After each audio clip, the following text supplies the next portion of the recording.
ভারতের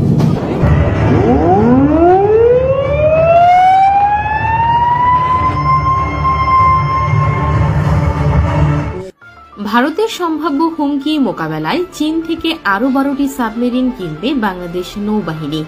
এজন্য চীনের সঙ্গে চুক্তি সই করার প্রক্রিয়া শুরু করেছে বাংলাদেশ সরকার। চুক্তি অনুযায়ী বাংলাদেশে নৌবাহিনীকে সর্বমোট 12টি সাবমেরিন সরবরাহ করবে চীনের সামরিক বাহিনী।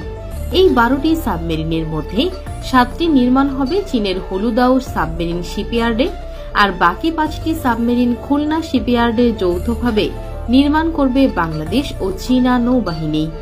মূলত চীন থেকে সাবমেরিন তৈরির প্রযুক্তি ক্রয় করে দেশের মাটিতেই সাবমেরিন তৈরি করতে চায় বাংলাদেশ নৌবাহিনী। পৃথিবীর মাত্র হাতে গোনা কয়েকটি দেশ সাবমেরিন বানাতে পারে। এবার সেই তালিকায় নতুন করে নাম লেখাতে যাচ্ছে বাংলাদেশ। নতুন এই 12টি